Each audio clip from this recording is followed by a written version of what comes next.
I'm Dave Baker. And I'm Spandrew Spice. Welcome to Deep Cuts, the podcast where we pick a topic and walk you through the ins, the outs, and the nitty-gritty so you can appear like an interesting and idiosyncratic person at your next forced social function. Today's topic is... the lizard people of Los Angeles. Who were the lizard people of Los Angeles? Well, they were a purportedly lost race of people who lived in what we now call Los Angeles, close to 5,000 years ago. They were supposedly obsessed with gold. And, as you do when you're a lizard man from 5,000 years ago, they hid said gold in subterranean catacombs all over the Los Angeles and Ventura counties. Of course, this gold couldn't stay hidden forever, so in 1934, G. Warren Shufeldt decided to attempt to exhume this valuable metal with the help of an invention that he called radio X-ray. And what happened next caused an LA Times cover story.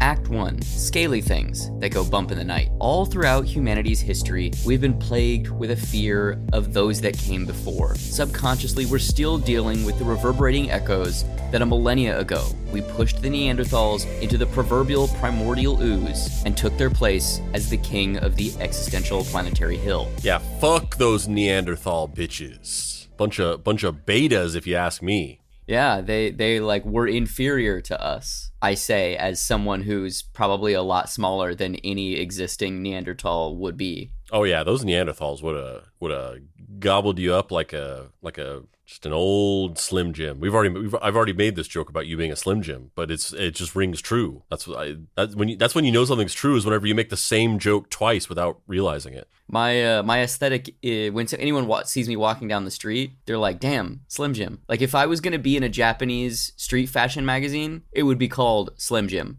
Snap into a Slim Dave. But I would have boxed that Neanderthal's head off like fucking Jason Takes Manhattan. Just pop it right off. Get your hands off my Davy. It's not his fault. It's not his fault. He's like this. To this day, we're constantly dealing with Bigfoot, Yeti, and prehistoric man folktales that haunt the edges of society. And today's topic thematically rhymes with those pre-modernity echoes of civilization. The lizard people of Los Angeles. It's like poetry. It rhymes. Spandrew, before we get too deep into this, are you aware of this conspiracy theory or urban legend? Is this one of the LA ones that's made it into your orbit?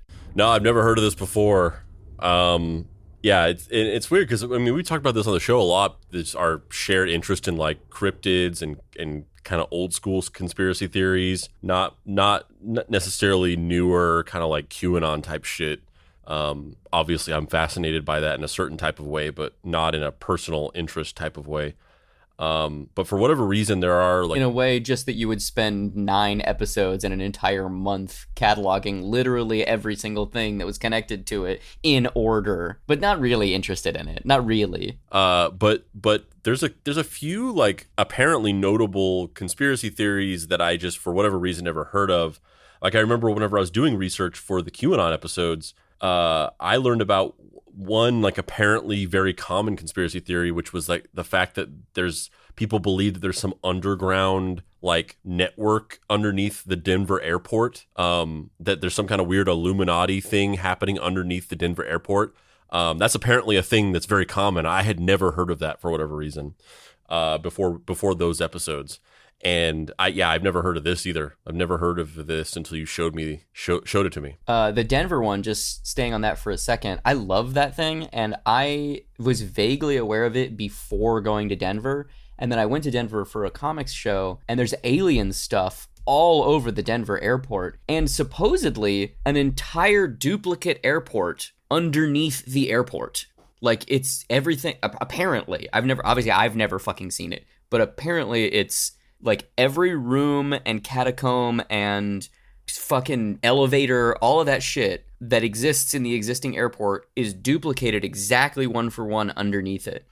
There's a conspiracy theory that they've been housing UFOs underneath it. There's a conspiracy theory that The reason why they built the airport to begin with was to cover up a UFO landing. All kinds of weird stuff. There's all kinds of UFO sightings around that airport. I don't know what it is, but I can tell you this. There's a lot of weird gray, like the alien gray. There's a lot of weird grays tile artwork, like all over the fucking airport. Like you'll just be walking down the hall and like it'll be normal shitty artwork that's in every fucking airport, and you'll just like look at it for a second and then your eyes will rack focus and it'll be like, oh, that's an alien and a flying saucer? What the fuck is that doing there? Yeah, and you know there could be something to that, of course, but also I feel like something that conspiracy theorists just seem incapable of grasping is that there can sometimes just be weird shit for no reason. Like somebody could have just had like a weird proclivity and just did something. And we kind of explored that in the QAnon episodes a few times, like in the episode about Pizzagate and the Comet Ping Pong Pizza Parlor, where they were kind of analyzing all this weird artwork on the walls, and they were being like, oh, what does this artwork mean? And it's like, I think it's just weird abstract art. And then there was the performance artist in the 80s who did that thing where she made a cookbook where like the recipes were like blood and cum and all this shit. And people were like, oh my God, it's like a satanic cookbook. And it's like, no, I'm pretty sure this is just weird performance art. And yeah, it's the same thing where it's like, if you go, when I first moved to LA, like one of the first things I did was notice this, and it's if you go down into I think the Hollywood and Highland subway platform, they have these weird sculptures which I think are meant to represent suicide statistics, but up in the ceiling of the platform there's just a bunch of people like jumping to their deaths. Like there's like sculptures of people falling. Yeah, they're supposed to be flying. It's supposed to be flying, but it 100% looks like motherfuckers committing suicide. Like 100% committing suicide. Yeah, I never knew what they were, but it's disturbing. It's fucking disturbing. It just looks like 9/11 imagery. And like we were down there one time and we were just like, what the fuck? And yeah, like you could sit there and come up with some kind of conspiracy theory about that, but I think it was just a weird fucking thing that somebody did. Yeah, the LA metro system is also just kind of strange too, because it used to be more expansive and then it got shut down in the like 80s because of the car lobbyists. So there's all of these like weird subway entrances that are like on the street, and you'll be walking down the fucking street and there's just a full on like subway entrance that's like boarded up or fucking with, you know, steel girders or whatever blocking the entrance to the subway. And then you look down and it's a fully functioning subway entrance, and you know that there's stuff down there, and you could take the metro from that if it stopped, but it won't stop because there's no cars that run on that track anymore. And so there's just a general like weird subterranean Los Angeles thing in general. Like there's all Los Angelinos kind of live with the knowledge that there is a metro or a subway and you could take it, but nobody does. I mean, I do. I like it a lot. But there's almost kind of like everybody lives in this hellscape of asphalt, and everybody is vaguely aware that there's a subterranean network, but nobody really wants to go down there and find out. And I feel like that's somewhat linked to this story just in general of Los Angelinos being like, yeah, there's stuff under the ground, I guess? Which I think is also maybe related to the idea that like Hollywood brings quirky people who are kind of these Don Quixote figures, and they're all in search of some dream. And so everyone here is kind of weird and also kind of obsessive and also kind of lost in their own ambition. And so when that doesn't pan out, it manifests in these weird things where people just make up stories, you know? Like, I mean, some of them are true, you know, like there's the idea that the Hollywood sign is haunted because Peg Entwistle threw herself off of the Hollywood sign. She did commit suicide off of the Hollywood sign. I don't know if there's a ghost there, but she did do that. And this story pops off in the 30s when a lot of those metros were I think being built. I don't do it anymore because I don't go anywhere. I don't take the subway anymore because I just don't fucking go anywhere. But I also used to take the subway almost daily. I used to take the subway to go to work every single day. I rode from the North Hollywood station. I live in Burbank, and I would walk to the North Hollywood station and take the train to my office in downtown LA, Pershing Square. And as a matter of fact, the first time I ever technically met you was we were going to meet up at Grand Central Market in downtown LA, right by my office. And so I rode the train out to go to work, and then I was meeting you during lunch, I think. You were just on the train, and I recognized you, but we had never met before. And I just pretended like I didn't see you. Well, I didn't see you. I know you didn't see me because you would have said something, but I saw you, and I just ignored you and was like, I'll meet him later. I'm not gonna say something now. That's so funny because that 100% sums up the only difference in our personalities. Because I absolutely would have walked over and been like, hey, what's going on? But you're a fucking weirdo, Spandrew. You're a fucking weirdo. I mean, I was not emotionally prepared to meet you on the train. I sound like I'm a threatening person. I mean, it's not that you're a threatening person. I was not emotionally prepared to have that happen right then and there. Oh, Jesus, you fucking weirdo. You could have just fucking said something to me. But yeah, it's fine. It's fine. We high-fived at Grand Central Market. You handed me a hard drive full of footage, and then we were BFFs forevs, and then we smooched. And it wouldn't have gone like that if we had met on the train. The whole thing would have been horrible. We wouldn't even be talking right now. You think if we met on the train, we would have been mortal enemies? Yeah, I mean, I didn't have time to like rehearse my scripts or anything. That does make sense why when I said, hi, how's it going? You went, oh, it wasn't too bad. Wait, no, wrong script. I mean, I'm good. How are you? I was just primering you. All right, let's talk about these lizard people. You did do a Todd McFarlane impression that you were way too proud of. When we met, I did. I was like, he thinks he's selling this a little bit better than he actually is. Okay, well, one, I don't remember that, and two, go fuck yourself. Go fuck yourself. All right, my Todd McFarlane is pretty good. All right, it's pretty good. Needs a little more context. You got to get to know you a little bit better to sell that impression. Sure. How many impressions did you do the day we met? I don't remember any. So therefore I win by default. I love the idea that like the metric for like making a good impression is if you do several impressions. Like you did literally 0 impressions the day we met. You piece of shit. Spandrew, it's called making a good impression, bro. It's literally called making a good impression. You heard that phrase and you just thought that that's what it meant. And so every time you meet somebody, you do an impression of somebody.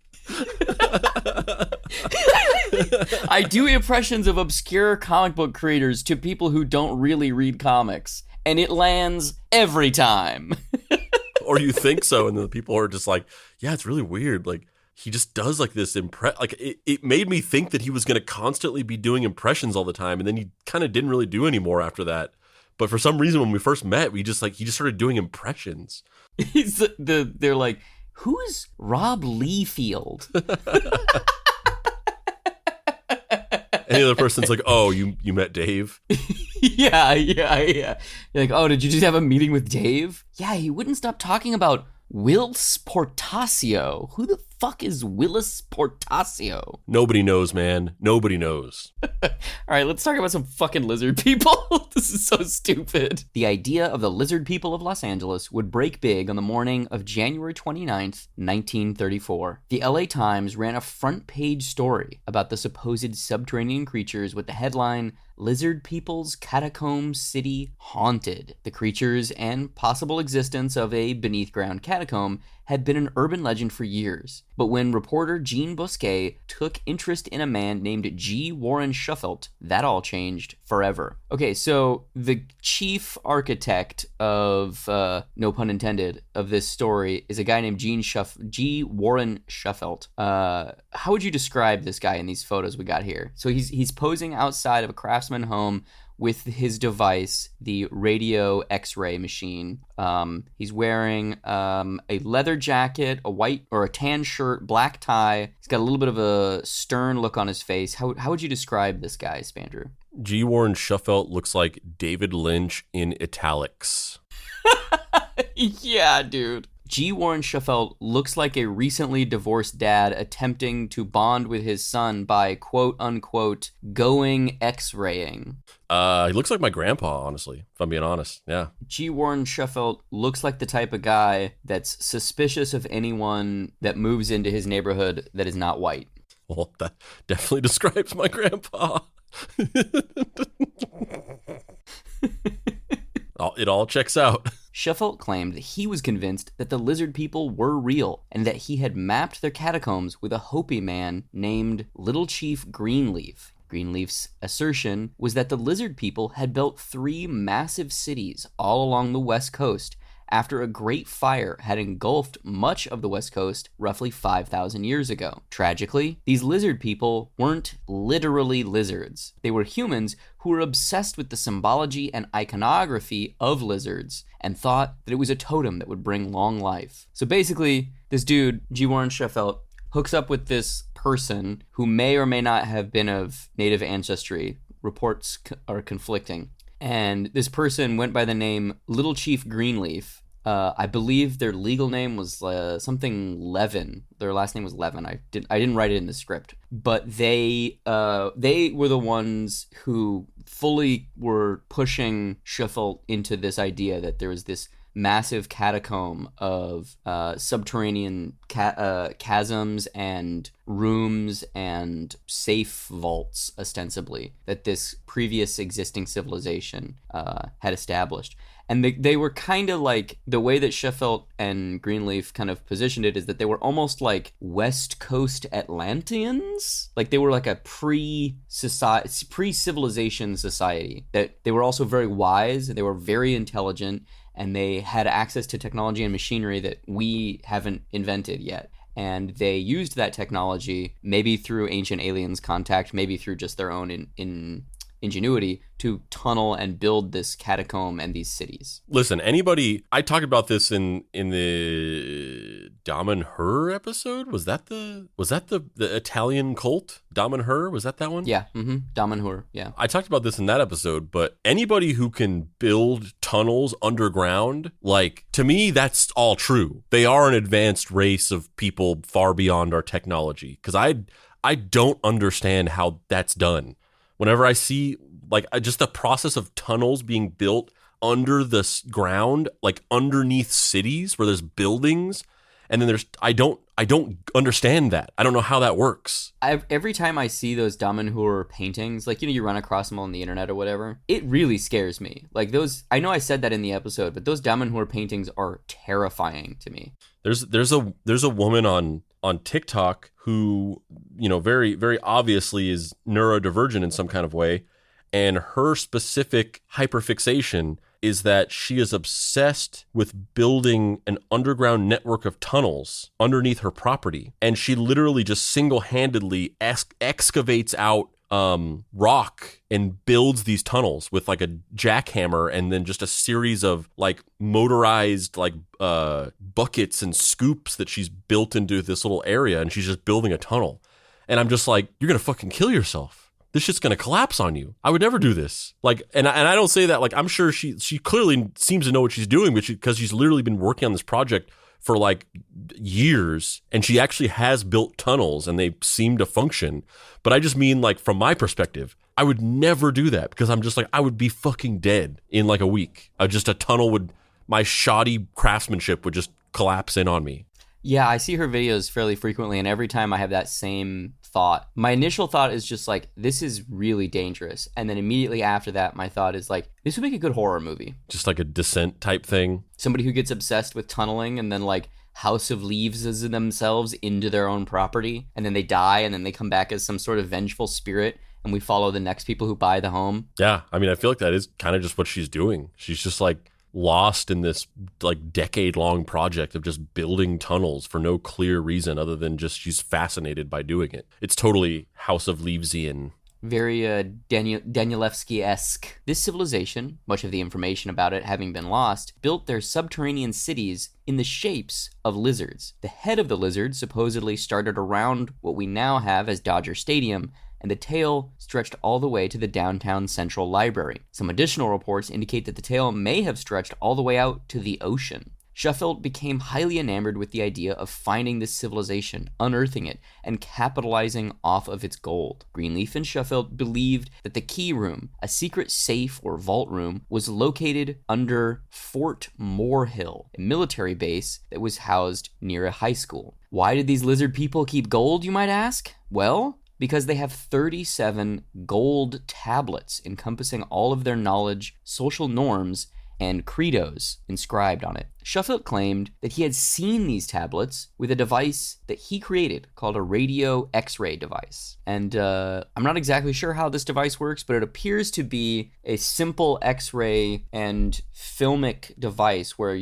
it fires X-rays down through a piece of film and allows you to see subterranean structures, or at least that's the idea of it. What was there any kind of like source of this theory that this was a thing? Like, where did this come from? Was it just literally Sheffield just made this up, or was there some kind of legend about this and then he kind of capitalized off of it? I think it's a combination of some indigenous religions and the bullshit that this guy Greenleaf made, where this guy Greenleaf may or may not have been of religious or indigenous descent, and he took various pieces of indigenous and Hopi mythology and then just kind of made up a bunch of Atlantean bullshit and convinced Sheffield that this stuff was real, is my understanding of it. But here's the thing. When you're doing research for lizard people, our boy, David Icke, has just polluted this fucking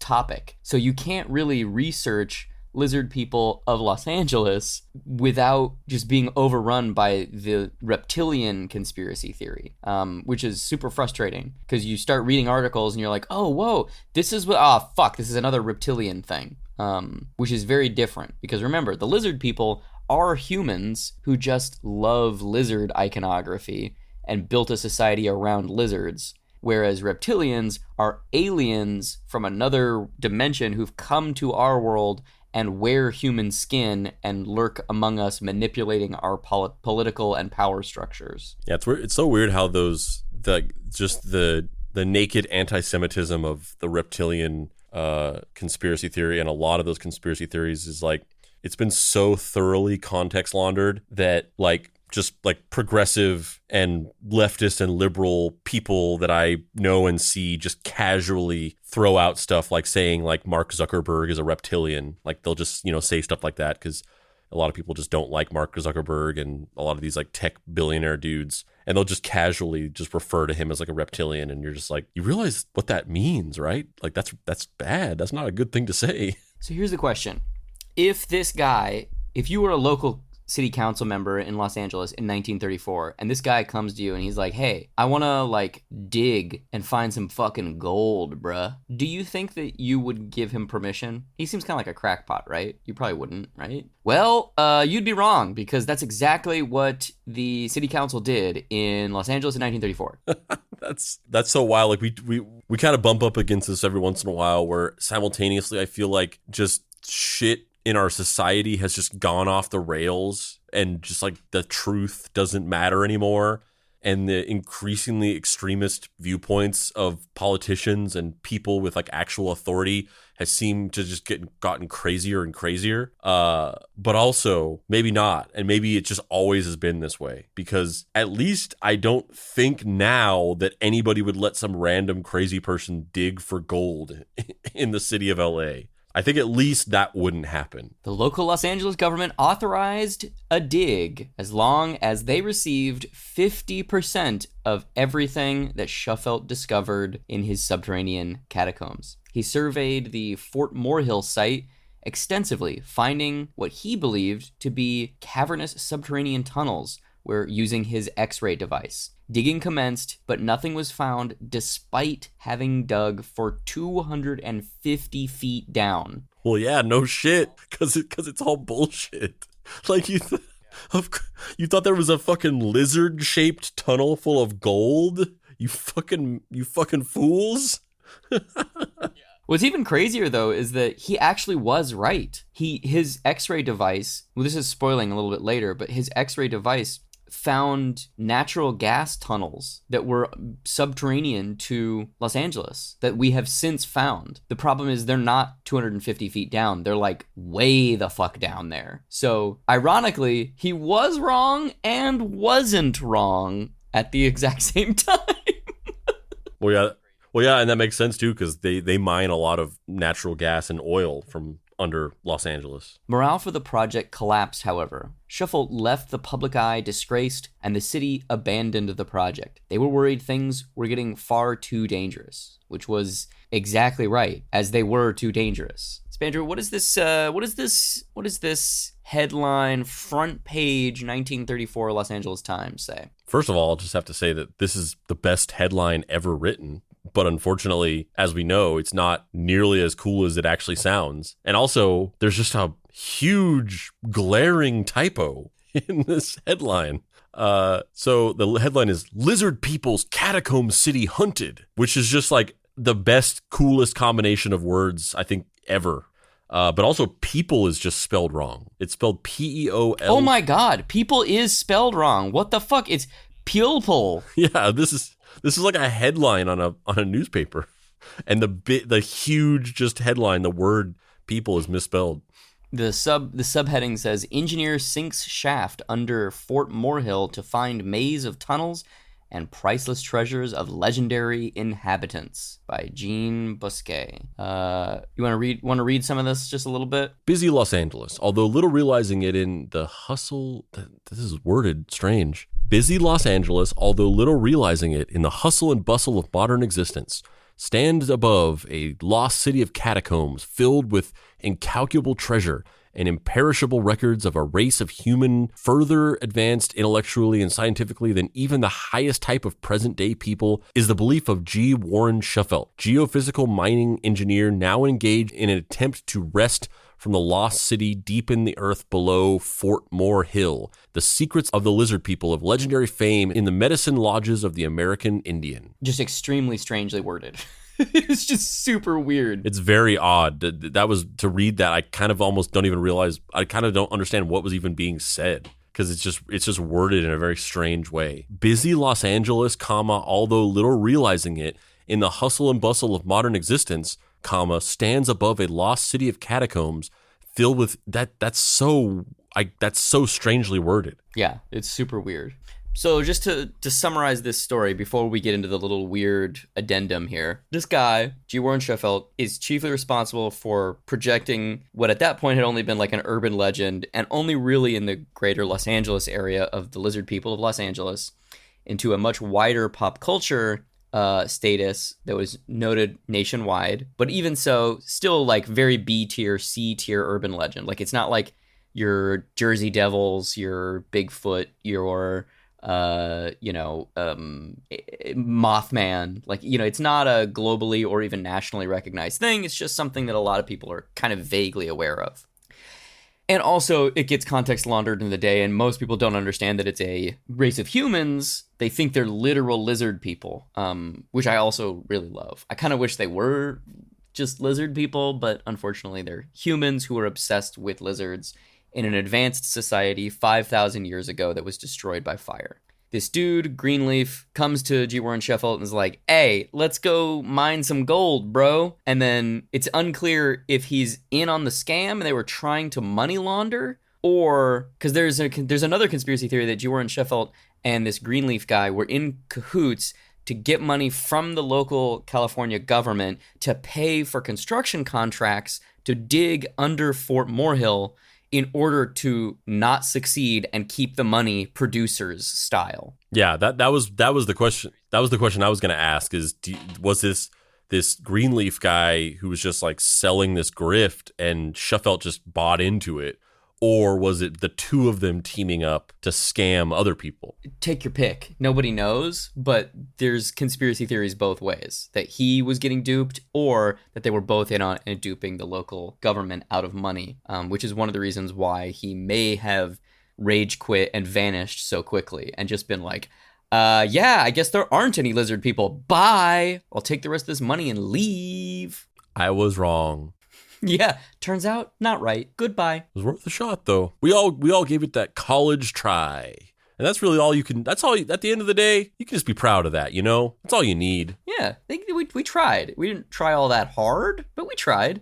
Yeah, that's the thing that people don't know is that you don't actually have to try that hard in college. Like that old college try, that doesn't have to be like that big, that much. The other thing too is that because this story kind of gets picked up by the larger news cycle for a hot minute, it brings out the weirdos, which is always my favorite part of this, seeing the people who maybe are not immediately in the sphere of influence of the story, but are like 1 or 2 rings removed. Oh man, I love that. I love people who want to be the center of attention and who aren't. And the other notable person that's in connection with this Lizard People of Los Angeles story, other than G. Warren Sheffield, is a woman named Edith Eldon Robinson. Spandrew, would you please read... Just from the name alone, I got this lady's number.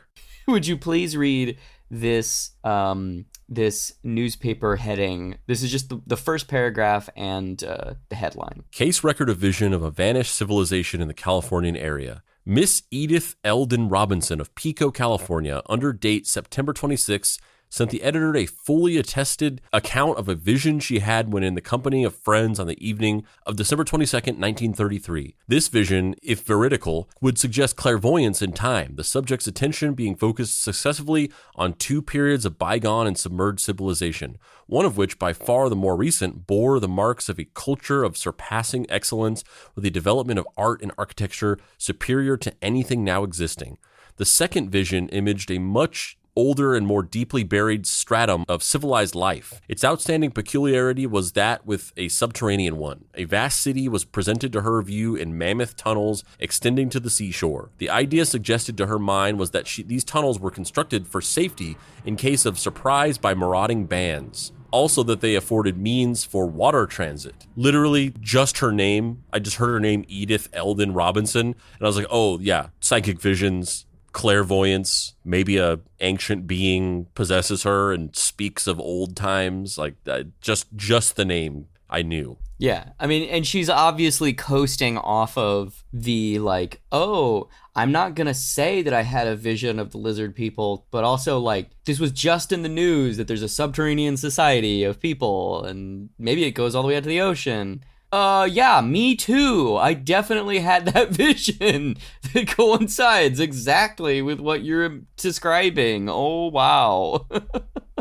Which is like a very specific type of grifter, the like weird like suckerfish or whatever, the barnacles. Because like that's what Jay-Z Knight was like and is. She just basically like waits for some other person to start some conspiracy theory that gets popular, and then she's just like, I also am seeing that. I mean, the other thing about this that's really funny to me is the fact that it's like totally toothless. Every aspect of this is just the nicest version of a conspiracy theory. Nobody's dying. Worst case scenario is some people bilk some money out of the local government. Okay. Which like, fuck them. Yeah, but like the lizard people cult, they just were like really advanced, highly, technologically savvy, cool dudes who just decided to like live underground because they liked lizards. They just love lizards, man. They just fucking love lizards. They just fucking, bro, do you love lizards? Because these motherfucking guys, they love lizards, dude. Here's the thing. I do love lizards. I'm not ashamed to say that. We got all kinds of lizards in this backyard, and we have a couple lizards which they've grown up with us. Like we saw them when they were little baby lizards, and then they're big grown lizards. And there's a lizard that lives in my backyard, and his name is Lizardo Rodriguez. Like I'm on these guys' side. I'm into this. But here's the thing: these motherfucking guys love lizards, dude. They just fucking love lizards. Is that a crime in the US of A? Is that a crime to fucking love lizards? I fucking hope not, dude. Because if so, lock me up, bro. Lock me up. If it's a crime to love lizards, reinstate the firing squad tonight. and I will gladly stand in front of it. And my brother Sam is dead myself. That's a deep cut for all you AR readers out there. Excuse me. Yeah, so at the end of the day, I just love the fact that this is toothless, that it's about LA history, but in this really fun kind of sideways way where it's like, maybe it's a story about the producers, or maybe it's just some guys who had goals of finding golden tablets and then never did. Either way, it's fucking hilarious to me. Well, yeah, and it's in stark contrast to like the Czechoslovakia episodes where we talked about this idea that like it's crazy that they were able to pull off all this shit. And usually we do episodes about people who try to pull off something, but then they're just so incompetent that they just fail miserably. And then the Czechoslovakia guys are just like, man, they fucking did it. They fucking did this shit. And these guys aren't necessarily fail miserably. They're just like, we tried to do it, didn't quite work. Yeah, we tried. You know, like we tried. Que sera, sera. Obla di, obla da. Life goes on. Bra, la la. How the life goes on. Yeah, just goes on. Yeah, I highly recommend looking up photos of the map of what they thought the lizard map looked like, which is really funny. I highly recommend looking up photos of old dirty G. Warren Shuffle. Got a scowl, man. He's got a scowl into it. Yeah, that's the story of the lizard people of Los Angeles. I'm Dave Baker. And I'm Spandrew Spice. This has been Deep Cuts. If you'd like to find me online, you can do so at heydavebaker.com, on the socials, xdavebakerx, or you can pre-order my toy for Halloween Boy on Big Bad Toy Store, as well as all the comics for Halloween Boy can be found there. Please go pre-order Mary Tyler Moorhawk. It comes out February 14th. It's like Buckaroo Banzai meets House of Leaves. It took me 4 years to make. I'm so excited it's coming out from Top Shelf. Spandrew, where can people find you on the internet? You can find me excavating through the vast underground catacombs beneath Los Angeles, collecting my bags of gold, big burlap sacks with just a $sign painted on the front. And if you want to pay respects to the dear beloved Papa Pricey, you can go to his website, dapricewrites.com, and get his book, Deadbolt AI Private Eye. You can also follow us on social media by going to Facebook and searching Deep Cuts Podcast or the Deep Cuts Podcast Facebook group. You can go to our Discord server, bit.ly.com/deepcutsdiscord. You can follow us on Instagram at deepcutspod. You can follow us on TikTok at Mystery Treehouse. You can follow me on TikTok at deadboydetective. You can go to our website, deepcutspod.com, and click on the shop to get hats, t-shirts, and other merch with cool Deep Cuts graphics on them. And you can buy our new book, The Lost City Beneath the City, a Deep Cuts exploration of the Lizard People Society. Parentheses, we go there, and they're just guys. They're not real people. They're not real lizards. They're just guys. It's not as cool as it sounds, but like, we still did it, in parentheses.